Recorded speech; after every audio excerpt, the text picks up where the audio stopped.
Back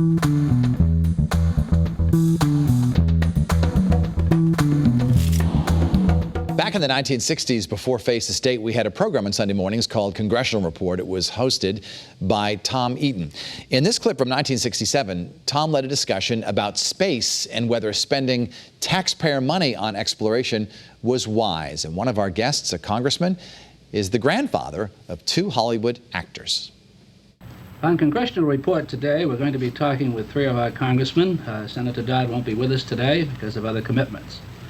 We're talking with Congressman Emilio Daddario of the 1st Congressional District, Congressman Robert Jaimo of the 3rd District, and Congressman Thomas Meskel of the 6th District. I always have a little trouble, Congressman Meskel, with that 6th District. Congressman Daddario, I'd like to start off with you today, if I may. This week, the Russians landed a capsule of some sort on Venus. We're doing a flyby, and it's taking place today as we make this program. And there seems to be some maybe cause for concern of how come they could get on there so quick and we couldn't.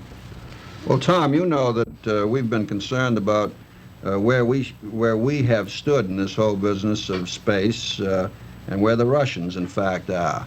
And it's nothing new to us that they could make this accomplishment. The fact is that their technical competence, the percentage of their gross national product which they attribute to their space program, their great booster capability, gives them the opportunity not only to go to Venus, but also to put into orbit around the moon or into maneuverable orbit around the Earth spacecrafts of great capability.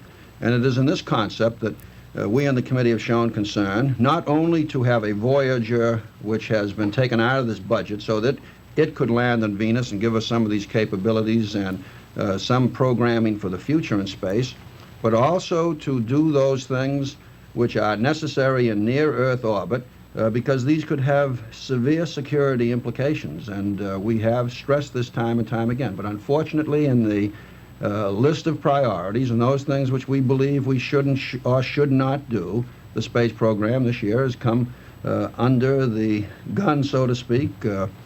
Parts of our program have been hatcheted out, and as Chairman Mahon of the Appropriations Committee said yesterday to us in caucus, the science and research program has been cut down, and most of it has come from the space program.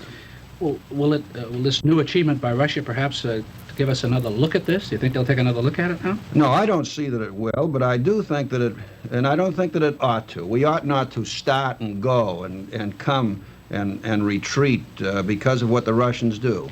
But we must develop a mature capability to recognize programs in a long-range concept, especially those which have severe science and technology implications behind them, so that when we begin a program, we keep it going so that it will operate at its most, in its most efficient way and in its, at the least possible expense. These are, however, costly programs, but the fact remains a space program which we had felt would have gone from $5 billion to $6 and then $7 billion is now below $5 billion, and in fact its position financially as to this year as against last is something $1 billion less.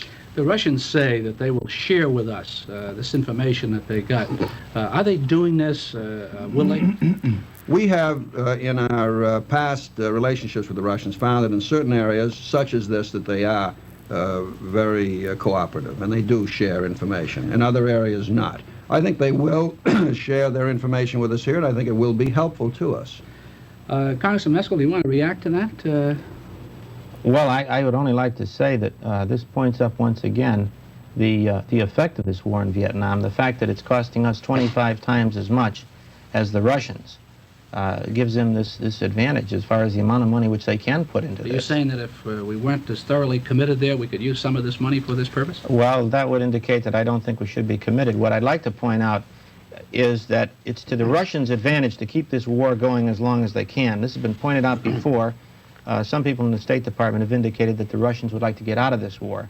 I think this is bunk, and I think this proves it. The fact that the tremendous drain on us and the minimal cost to the Russians of the war allows them to put a greater amount of their gross national product into this kind of an effort, where we have to economize somewhere, and this is one of the areas that has been sacrificed. Congressman Jarmo?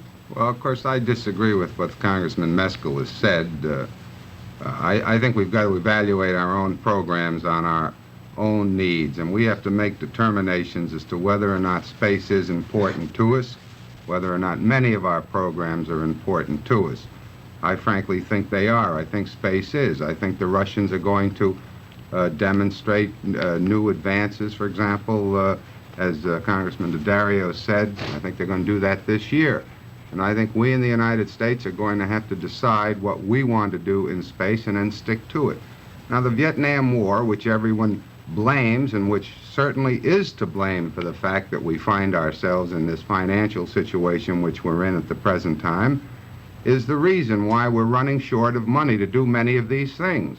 And of course, we're all anguished about this Vietnam War, but no one suggests a remedy to it other than to cut the space program, to try to cut the supersonic transport, to try to cut many of the programs which on their own are good programs, and frankly are programs which I think the American people want, but which unfortunately we don't have the money for at the present time because of the fact that our funds are being drained by a war at the same time. So I think we're going to, when we look at all of this turmoil which has been taking place in Washington this past week between House and Senate and the President as to the necessity for cutting, and I think there's a necessity for cutting in many areas where it could be done.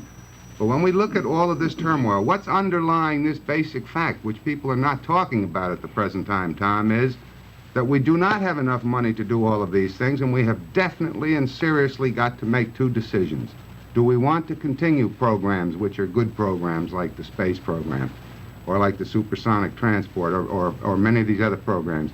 And if we do, you cannot get anything for nothing. This is a basic fact of life, and we're going to have to find the money to do it. And I think we're going to seriously have to make that decision. The American people and us, I know it's not popular. I don't like to suggest to my people or to any people in the whole United States that we have to increase taxes. But if we want to continue these programs, if we want to continue our veterans programs and all of these other things without interruption, our postal service without curtailment, then we're going to seriously have to think about the question of taxes. Tom, as you look at programs such as this, you've started off in the space program, but I do think you must put all of these things into perspective. And somewhere along the line, we've got to come to some better judgment about those priorities which we need to establish for ourselves to attain within our capabilities, national goals of great importance to all our people. I'm excited.